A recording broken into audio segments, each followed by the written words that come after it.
How's it going, guys? Hullbreaker again with some more Brawl here on the channel here on MTTA. Boy, I think I'll keep this intro. Got a little bit out of hand there. It occasionally happens, I suppose. What's the worst tap land? That is our worst tap land. Um, that's good. I can afford to waste a turn drawing it. I say that when I definitely can't, but I'll do it anyways. I've been playing a lot of combo recently on the channel, and I thought to myself, let's get back into some more,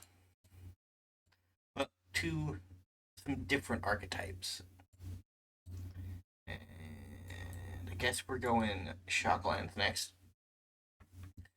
So this is a sea creature deck. We have Serpents, Leviathans, Krakens, Octopuses.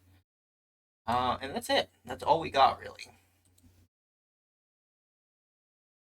Might be a little bit slow for the current Brawl meta, if I'm being honest, but I found the pet rock, by the way.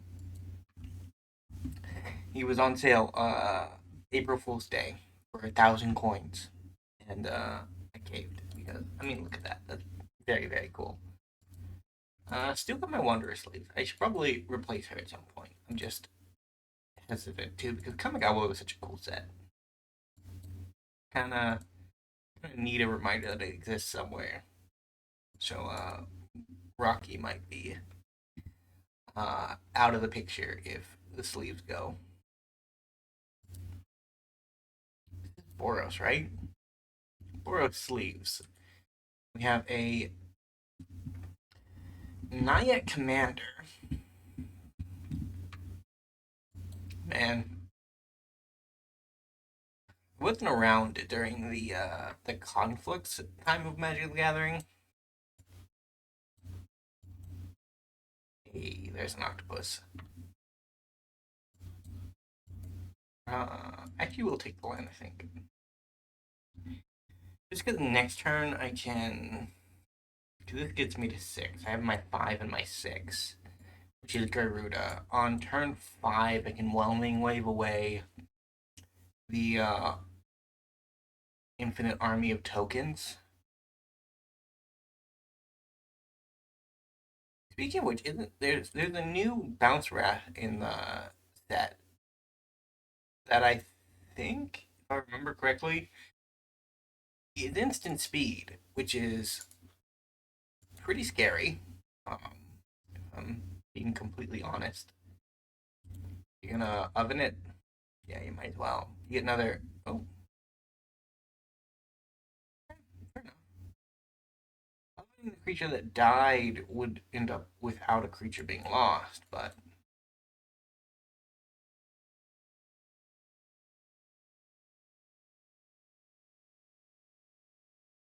to their own. We did just delete our opponent's board. Bounce spells are really good at token matchups. But back onto the topic of the new bounce card. It's one of the ones where you pay extra for certain effects. I think my memory on it is very hazy at this point because it was out at least sometime last week. Um, and the fact that it's instant speed is what's really uh, interesting about it. Get rid of the depths. Get the Kraken.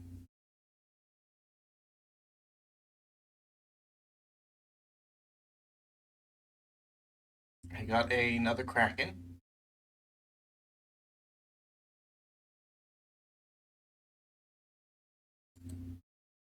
Can we milled over 3 mana sources because we kind of need them at this point.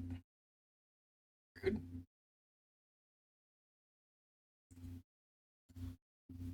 I do. Whoa. Okay. The tokens have arrived.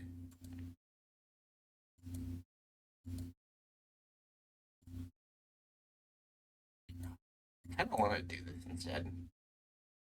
because these map tokens can find me a land. At the very least, they can get things off the board.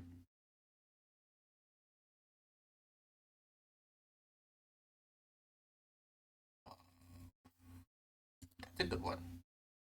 Kiora is probably one of the best cards on our deck, if I'm being honest. Activate only the sorcery. Come on, man. Why? Why you gotta be this way, treasure map token? Uh, uh, disgust. You can see why we haven't been using you. To be fair, we use him a lot with Kellen because Kellen likes map tokens. And doing any Kellen, it's a bit of a shame that our new Kellen is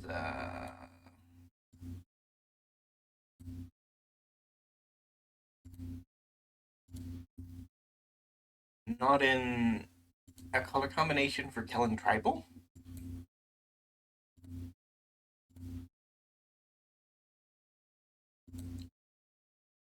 Wow, 2 for 2. Look at you. Radagast the Brown. He's one of the only non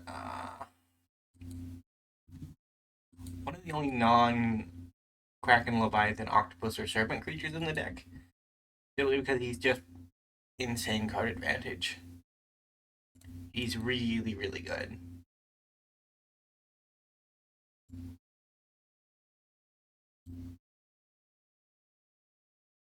3, 4, 5, 6, 7. So, like, next turn we can last March of the Ents.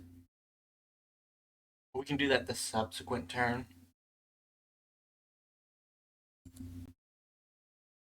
Because our opponent is setting up kind of hard. I didn't want to kill a cat. I guess I'll kill a dog.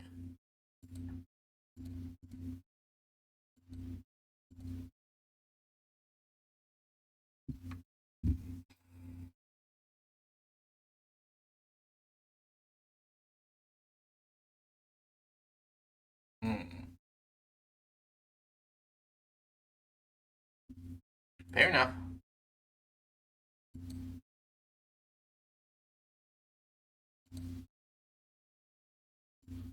I think I will. Well, let's wait. Let's wait.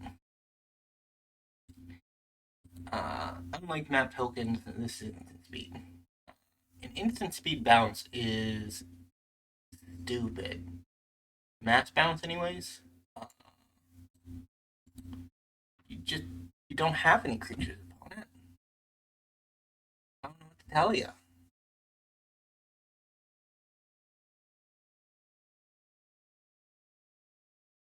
Just don't have it.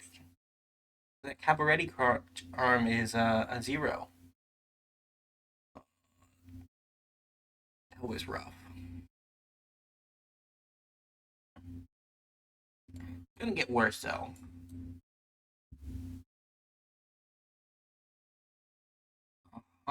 What do you do? That one, that one, that one, that one.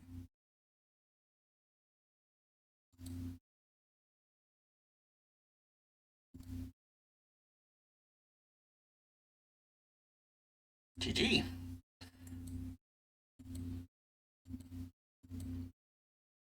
We're having some good plays there. Abnormal for the channel, I know, but had to happen eventually. Today I've been relatively good at keeping up with my quests. Today I want to have a bit of a bank for the 16th when the new set actually comes out, which is a ways away, unfortunately, but does it look good? It looks really, really good. I am very excited. Um, I don't know, like, there are certainly, from a mechanical and gameplay perspective, the new set is amazing. From like a lore perspective, I can't imagine it being extremely great. And part of that comes to its setting is not traditionally a magic setting, right? Like that's I don't really think that's an issue, but like that's already something that just kind of adds to the discussion. Then you have two protagonists who are Jason Veraska, who really should have just died in Phyrexia All Will Be One. Like, they disappeared.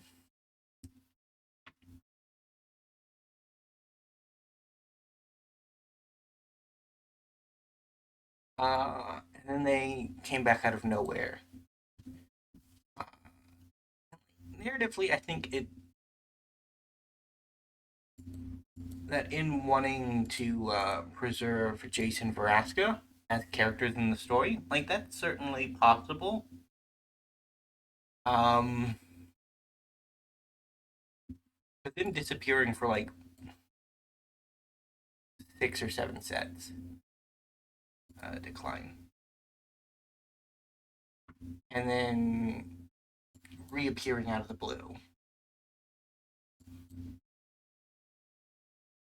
isn't that great for the story, for the overall health of the story, I suppose. Is more what I'm getting at, and it's one of those situations where, like, we know, like, even when Jace was Phyrexianized, like, we knew he was gonna come back. Like, he's the poster boy of Wizards and MTG as a whole. Like, there's no way they kill him. Reveal.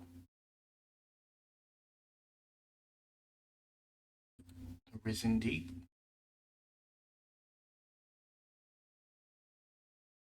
I think I want this.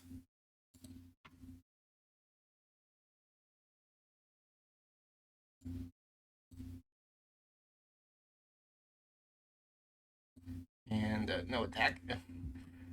Brave blocking. I guess didn't even get that. We need to draw land. We are dead. Um, but Jace returning is not really a surprise. It's just a bit narratively cheap that that Wizards wanted the shock value of one of their most important characters becoming a agent of Phyrexia, and then that Phyrexianization had no narrative payoff. Because if you look at the War of the Spark, not the War of the Spark, Phyrexian All Will Be One storyline, it's fairly clear that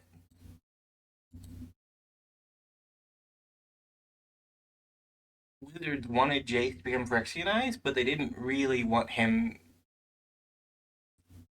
to be a part of the story, right? Like, as soon as he becomes Phyrexianized, he's basically written out of the story. And he just never comes up or shows up again. Uh, uh, Nadir Kraken? Draw a card. You want to tap it upon it? I will get a blue fish token. The 3/3.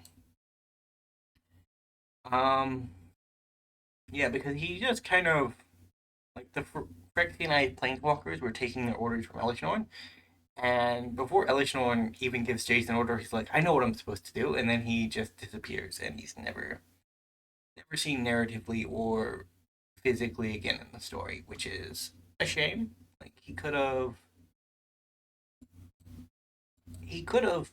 been used for something.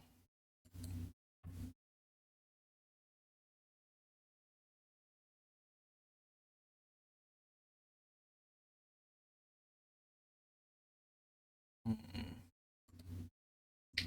What do I want here?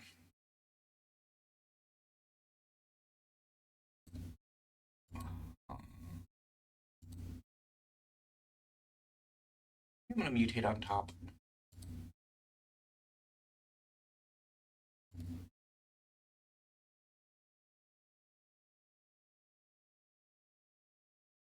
Lock down the Fiend Artisan. GG. Good enough, I suppose. And like that's story wise speaking okay for a for what Wizards wanted to achieve, right? Like if you're not gonna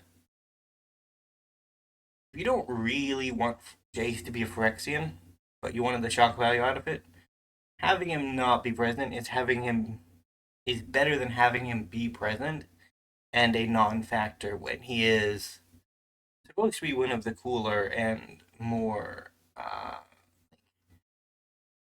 beloved MTG characters, right? Like it's better that if you're going to use him in the story and basically turn him into a wet noodle, that he's just not present. Um, got one more game. I've been kind of talking so much about the story that I lost track of time. Hopefully this is a reasonable match. Although I think we're gonna get monkeyed. That's kind of sad. Yeah, I don't know. One of the other chief concerns about the new set that I'm have been pondering in my brain is that we kind of scaled back planeswalkers as entities in the story. Uh, because Wizards didn't want to print off a bunch of planeswalkers. Like they had felt that they had uh, devalued the card type with things like War of the Spark, where you have a bunch upset with literal dozens of planeswalkers in it, right? So scaling back to combat the recent devaluation and having planeswalkers be this one or two of chase card in a set is in theory a good idea. But then like with the Realmbreaker path, the Omen pass, they kind of just turned legendary creatures into planeswalkers from a story perspective, right? Like instead of there being a new planeswalker or a planeswalker that you follow from set to set to set, we're now just following. Doing. I am dead. I am so dead. Um, bubble smuggler. But now we just kind of follow legendary creatures, and it's kind of the same thing, but worse to a certain degree. Because now we're getting the same attachment of like following the same character over and over again, but now the characters are getting more the creature planes the legendary creatures, not the planeswalkers, are getting more and more emphasis and narrative scope, and as a result, they're creeping in playability. I suppose would be a way to put it. Although, like, there hasn't been one that showed up and has just broken a format, right? Like, we're not that far gone yet, but it's a lot harder for Wizards to print an overpowered planeswalker than it is to print an overpowered creature. And I'm slightly worried that by making we actually got the monkey. I did not think that would happen. I'm slightly worried. Or am I just dead? Did Dragon Spark Engine? Yeah, go ahead. That one. That one. Target player, and I mentioned up to one creature. You would have to kill one of your own creatures, but yeah, there we go. GG. Well, we'll continue this discussion another time, I suppose. Because for now, we are done. The Krakens, they got to do two good Kraken games. It was 2-2. Not bad overall. Either way, thank you guys so much for watching. If you did enjoy, remember to leave a like, subscribe to the channel, and I will see you next time. Bye for now.